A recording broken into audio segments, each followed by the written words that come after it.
Today I would like to give you more information about how to write a letter to the editor. This is the topic uploaded to Google Classroom. So let us take a look at it briefly. So it's about the coronavirus affecting the whole world and the sudden closure of schools. So as you're experiencing it now, you will have to join video lessons or watch videos or go on to different platforms for online learning.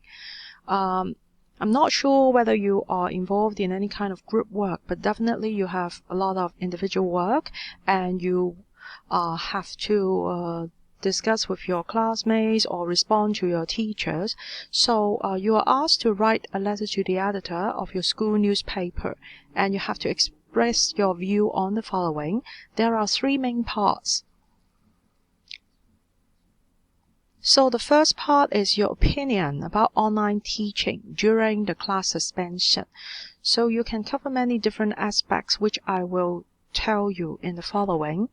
Your opinion on the effectiveness of online teaching using different applications. So when you explain this point, I would expect you to give examples and evaluate the effectiveness by justifying it.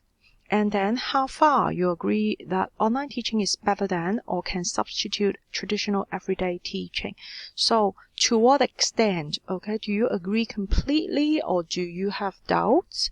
Okay, the deadline of submission would be next Wednesday. So let us take a look at the details. So in the opening, you should give some background information or some brief introduction about the current situation. So mention the changes caused by this coronavirus, especially the changes related to education. So you can also describe the new mode of learning a bit and also the tools or the apps involved, like Zoom, Google Classroom, video lessons, Edpuzzle, you name it. Right.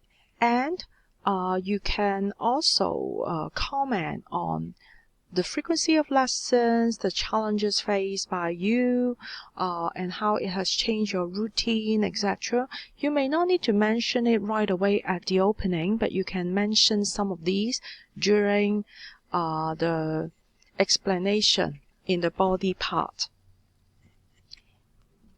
So in the body part, make sure you address all the three parts, the three bullet points in the topic. Your opinion can be actually positive or negative or partially positive or negative. So how do you see this issue? But you have to give reasons. So overall feelings. And then part 2, you evaluate the effectiveness.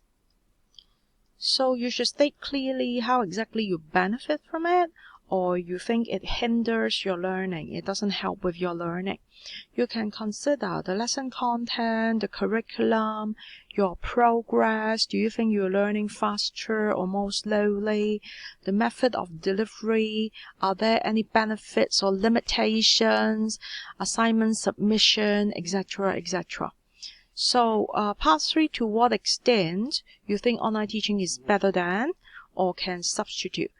So you can also say it cannot substitute the traditional mode of teaching, but you have to explain why you think so.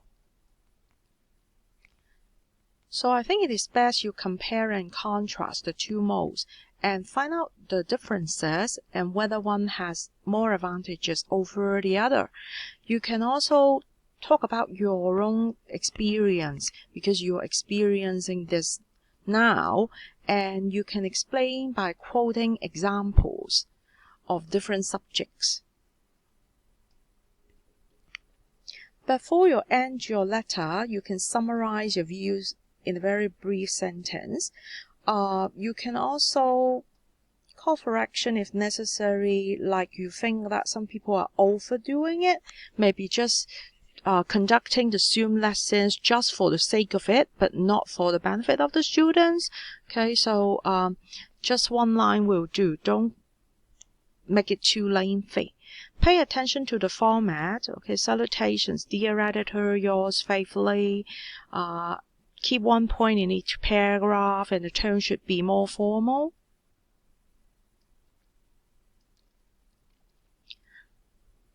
Remember to be concise, but you have to give specific details or examples. Don't make the letter very clumsy. Okay, just try to get your message across. You're supposed to give your opinions on the whole issue, so it's not like you just talk about your own situation or make complaints about the situation you are in. Okay, the whole issue. So the following are some references. The first one, I have made a video about letters to the editor and quoted examples from the SCMP, and this video is in Cantonese. And then these three would be two would be articles from the SCMP, so you might try to get some vocabulary or concept from it. And then the last one is a video clip about the situation, and the video clip is in Cantonese. So what you do is just take a look and then see if you have any new insights. So hope this would help you more when you try to complete your writing assignment.